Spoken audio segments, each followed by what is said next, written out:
അയാളെ ദേഹോപദ്രവം ചെയ്യാനാണ്. ഞാനാണ് താങ്കളെ തടഞ്ഞത്, ഞാനാണ് താങ്കളെ തടഞ്ഞത്, ഞാനാണ് താങ്കളെ തടഞ്ഞത്. അദ്ദേഹം താങ്കൾ അറിയില്ല എന്ന് പറഞ്ഞതിന് അദ്ദേഹത്തെ ഞാൻ തിരുത്തുകയും ചെയ്തു. താങ്കൾക്ക് ഞാനാണ് അദ്ദേഹത്തെ തടഞ്ഞത്, താങ്കളെയും തടഞ്ഞു. അതുകൊണ്ട് നിയമ സംവിധാനത്തിലേക്ക് പോകുന്ന കാര്യങ്ങൾ താങ്കൾ പറയണ്ട. അതിലെടുത്തിട്ടുള്ള നിയമ നടപടികൾ ഇന്നലെ തന്നെ വ്യക്തമാക്കിയ കാര്യങ്ങൾ താങ്കൾക്ക് പറയാനുള്ള അഭിപ്രായങ്ങൾ പറയാം.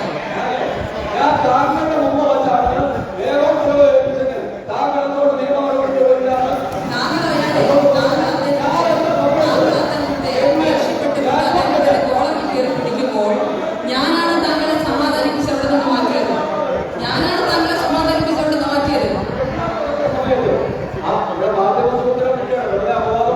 താങ്കൾ പറയുന്നതൊന്നും അപവാദമല്ല, താങ്കൾ പറയുന്നതൊന്നും അപവാദമല്ല, താങ്കൾ പറയുന്നതൊന്നും അപവാദമല്ല, താങ്കൾ പറയുന്നതൊന്നും അപവാദമല്ല. അതാണ് ഞാൻ പറയുന്നത്. താങ്കൾ പറഞ്ഞതൊന്നും അപവാദമല്ല.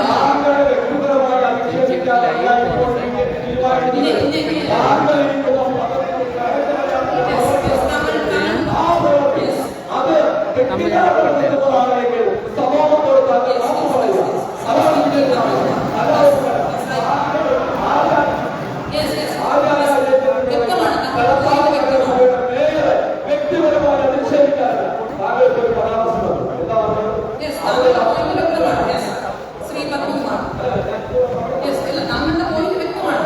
ശ്രീ പത്മകുമാർ,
അതിനെ ചോദ്യം ചെയ്യാൻ അത് തിരുത്തുവാൻ തയ്യാറായ ഉറപ്പാണ്.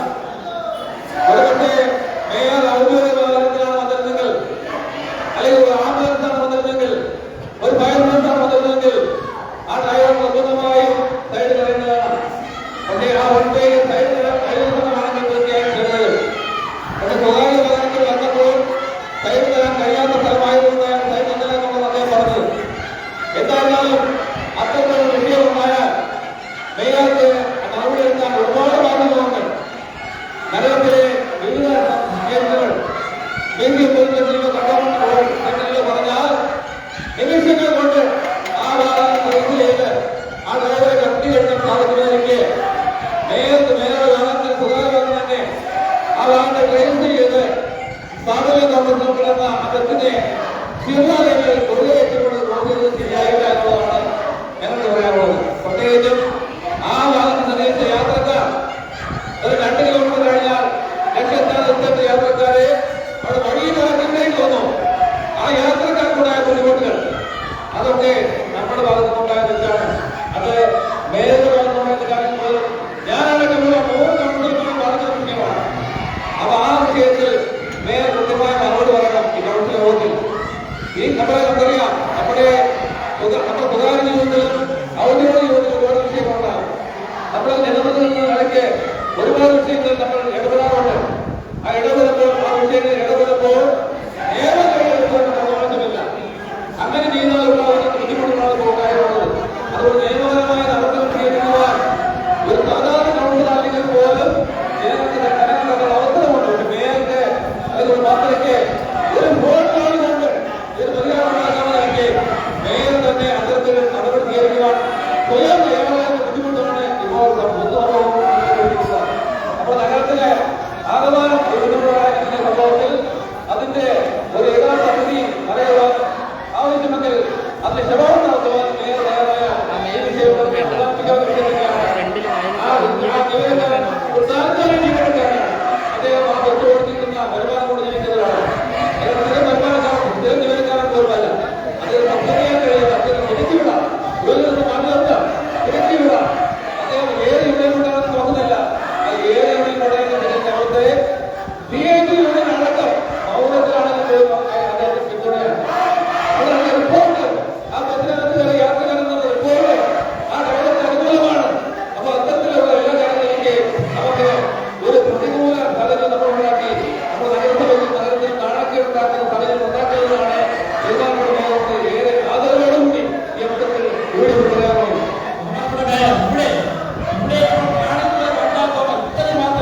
അന്ധമായ രാഷ്ട്രീയ വിരോധത്തിന്റെ പേരിൽ മേയർക്കെതിരായി ഒരു വ്യാജമായ ഒരു ആരോപണം ഉന്നയിച്ചുകൊണ്ട് ഇത്രയും ഒരു ബഹളമുണ്ടാക്കേണ്ട കാര്യം BJPക്കും UDFനും ഉണ്ടോ? നമ്മൾ പരിശോധിക്കാം. മേയർ ആ സമയത്ത് റെക്കോർഡ് ചെയ്യുന്ന റെക്കോർഡിങ്ങിലൂടെ പറയുകയാണ്, നിങ്ങൾ ഞങ്ങളോടല്ല വേറൊരാളോട് പോലും ഇങ്ങനെ കാണിക്കാൻ പാടില്ല എന്ന് പറയുകയാണ്. അവിടെ മേയർ എന്നുള്ള ഒരു പരിഗണനയ്ക്ക് വേണ്ടിയല്ല മേയറെ പോയത്. നമ്മളടക്കമുള്ള സഹോദരിമാരടക്കം ഉള്ള വനിതകളോട് മോശമായിട്ടുള്ള പ്രതിയാണ് ഈ മാന്യൻ എന്ന് പറയുന്ന BJPക്കാർ. മാന്യൻ എന്ന് പറയുന്ന ഈ ഡ്രൈവർ 2017 ഒരു കേസിലെ പ്രതി, 2019 തമ്പാനൂരിന്റെ ഒരു കേസിലെ പ്രതി. എന്ത് നാണക്കേടാണ് തിരുവനന്തപുരം.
ഇന്ന് പ്രതിഷേധിക്കുവാനുണ്ടായ സാഹചര്യം തിരുവനന്തപുരം നിവാസികൾക്കെന്ന് മാത്രമല്ല കേരളം ഉറ്റുനോക്കിക്കൊണ്ടിരിക്കുകയാണ്. പ്രത്യേകിച്ച് തിരുവനന്തപുരം നഗരത്തിലെ 10 ലക്ഷത്തിലധികം വരുന്ന പൊതുസമൂഹത്തിന് അപമാനവും നാണക്കേടും ഉണ്ടാക്കുന്ന ഒരു മേയറാണ് ഈ നഗരസഭ ഭരിക്കുന്നു എന്നുള്ളത്. ഈ നഗരസഭയിൽ ഇന്നത്തെ കൗൺസിൽ യോഗത്തിലിരിക്കാൻ ഞങ്ങൾക്ക് അപമാനമുണ്ട്. ഒരു പാവപ്പെട്ട KSRTCയുടെ ഒരു താൽക്കാലിക ജീവനക്കാരൻ അദ്ദേഹത്തിന്റെ കുട്ടികളെ വളർത്താൻ അദ്ദേഹം താൽക്കാലികമായി പണിയെടുക്കുന്നു.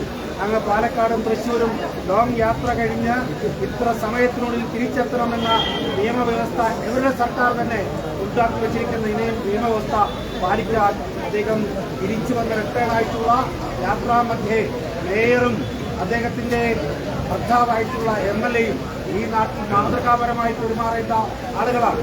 അവരെ സംബന്ധിച്ച് ഈ നാട്ടിൽ പാവപ്പെട്ട ഒരു ജനം അധികാരം കയ്യിലെടുത്താൽ അത് തിരുത്തപ്പെടേണ്ട ഒരാള് ഈ അധികാരത്തെ കയ്യിലെടുത്തുകൊണ്ട് അവർക്ക് പ്രതികരിക്കാം, പ്രതിഷേധിക്കാം, പരാതി കൊടുക്കാം, ഒക്കെ പേപ്പറിന്റെ രേഖാമൂലം പേപ്പറിൽ പരാതി കൊടുക്കാം.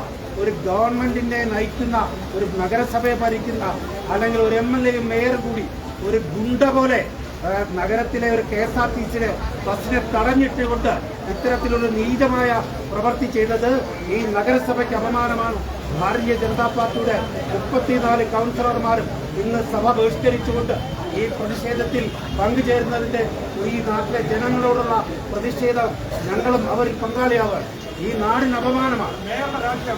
മേയർ ഇത്തരം നീചമായ പ്രവൃത്തി തുടർച്ചയായിട്ടുള്ള പ്രവൃത്തി ചെയ്തുകൊണ്ടിരിക്കുകയാണ്. മേയറുടെ രാജി എന്നുള്ള നിലയ്ക്കല്ല, അപമാനമാണ്. നഗരത്തിലെ 10 ലക്ഷത്തോളം വരുന്ന ജനങ്ങൾക്ക് അപമാനമായിട്ടുള്ള ഇത്തരം മേയർ ഈ സ്ഥാനത്ത് നിന്ന് ഒഴിയണം എന്നാണ് ഞങ്ങൾ ആവശ്യപ്പെട്ടത്. അത് മേയർ ഫോണിൽ വിളിച്ചാൽ ഫോൺ എടുക്കുന്ന മേയറല്ല.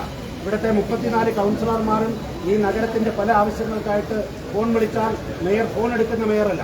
അതല്ലെങ്കിൽ തന്നെയും മേയർക്ക് ഒരു ആപത്ത് സംഭവിച്ചാൽ അത് സഹപ്രവർത്തകരായ ഞങ്ങളോട് ഒരു കോൾ വിളിച്ചാൽ പോലും മര്യാദയ്ക്ക് ഇടപെടുന്ന ഒരു മേയർ കഴിഞ്ഞ 3.5 വർഷക്കാലമായി ഞങ്ങൾ കണ്ടിട്ടില്ല എന്നുള്ളതാണ്.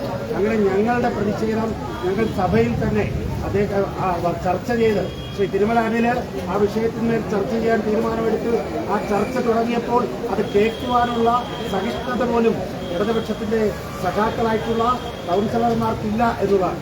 ഞങ്ങളുടെ മൈക്ക് ഓഫ് ചെയ്തിരിക്കുക. ഞങ്ങൾക്ക് പറയാനുള്ള എന്താണ് എന്ന് പൊതുമധ്യത്തിൽ പൊതുസഭയിൽ അല്ലെങ്കിൽ നഗരത്തിലെ ജനങ്ങളോട് പറയേണ്ടതായിട്ടുള്ള കാര്യങ്ങൾ പറയുവാൻ പോലും അനുവദിക്കാത്തൊരു മേയർ മൈക്ക് ഓഫ് ചെയ്താൽ ഈ ധാർഷ്ട്യത്തിനും ധിക്കാരത്തിനും ഈ കൂട്ടുനിൽക്കാൻ ഞങ്ങളെ കിട്ടില്ല. ഈ ധിക്കാരത്തിനെതിരെ ഇനിയും ഈ സഭയിൽ ഞങ്ങളുടെ പ്രതിഷേധം.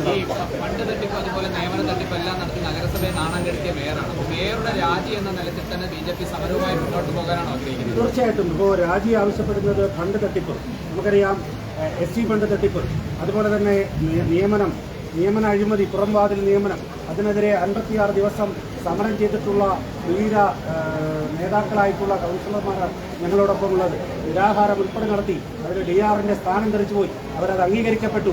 ആ അംഗീകരിക്കപ്പെട്ട പോലീസിൽ അന്വേഷണ ചുമതല ഏൽപ്പിച്ചിരിക്കുന്നു.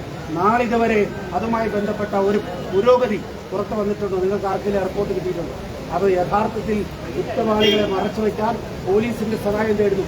പാവപ്പെട്ടവൻ പരാതി കൊടുത്തു, ആ പാവപ്പെട്ടവനെ ഉപദ്രവിക്കാൻ ശ്രമിച്ചു, അദ്ദേഹത്തെ അപമാനിച്ചു. ആ ഡ്രൈവർ കൊടുത്ത പരാതി പോലീസ് സ്വീകരിച്ചിട്ടില്ല. അന്ന് അദ്ദേഹം ഹൈക്കോടതിയിലേക്ക് പോയിരിക്കുകയാണ്. ഇത് എവിടുത്തെ ന്യായമാണ്? എവിടുത്തെ നീതിയാണ്? ഇത് നീതി നടപ്പാക്കേണ്ടതായിട്ടുള്ള ഉത്തരവാദിത്തപ്പെട്ട MLA-യും അതുപോലെ മേയറും ആ സ്ഥാനത്തെ ദുരുപയോഗം ചെയ്തതിൽ പ്രതിഷേധിച്ചുകൊണ്ടാണ് ഭാരതീയ ജനതാ പാർട്ടി ഈ രാജി ആവശ്യപ്പെട്ടുകൊണ്ടുള്ള സമരവുമായി ഞങ്ങൾ മുന്നോട്ട് ബിജെപി എങ്ങനെയാണ് ഈ സമരം മുന്നോട്ട് കൊണ്ടുപോകാൻ ആലോചിക്കുന്നത്?